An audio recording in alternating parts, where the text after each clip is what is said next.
HER2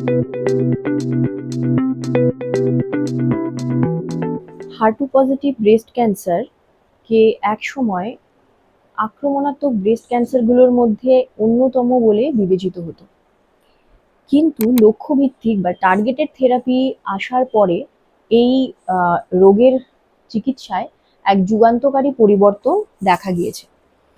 HER2 positive breast cancer হলো human epidermal growth factor receptor 2, যেটা cancer সেলের ওপরে থাকা এক বিশেষ প্রোটিন।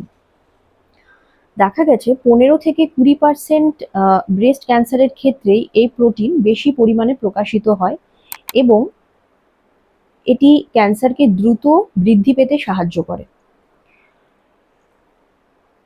তো একটা নতুন ব্রেস্ট ক্যান্সার ডায়াগনোসিস হলে HER2 ইনভেস্টিগেশন করাটা খুবই গুরুত্বপূর্ণ। বর্তমানে যে টার্গেটেড থেরাপিগুলো, যে ওষুধগুলো এই HER2 পজিটিভ ব্রেস্ট ক্যান্সারের রোগীকে দেওয়া হয় সেগুলো হলো ট্রাস্টুজুম্যাব, পার্টুজুম্যাব, ট্রাস্টুজুম্যাব এমট্যানসিন, ট্রাস্টুজুম্যাব ডেরুক্সটিকান, লাপাটিনিব, নিরাটিনিব ইত্যাদি।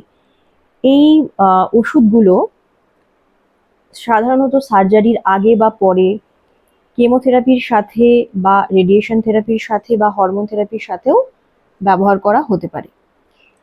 কোন ওষুধ বা কোন ওষুধ দেওয়া হবে সেটা চিকিৎসক রোগের স্টেজ, রোগের কতটা বিস্তার হয়েছে এবং আগে কোনো চিকিৎসা পেয়েছে কি না, রোগীর সামগ্রিক অবস্থা, এগুলোর ওপর নির্ভর করে দেওয়া হয়। এবং দেখা গেছে যে HER2 পজিটিভ ব্রেস্ট ক্যান্সারের ক্ষেত্রে এই টার্গেটেড থেরাপি দেওয়ার ফলে রোগীর দীর্ঘদিন রোগ নিয়ন্ত্রণে থেকেছে এবং জীবন মান অনেক উন্নত হয়েছে।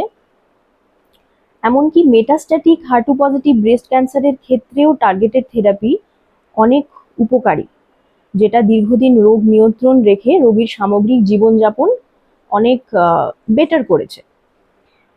তবে আমাদের একটা জিনিস মাথায় রাখতে হবে যে এই ওষুধগুলো কোনো অঙ্কোলজিস্টের পরামর্শ ছাড়া নিজে থেকে স্বেচ্ছায় ব্যবহার করা যাবে না।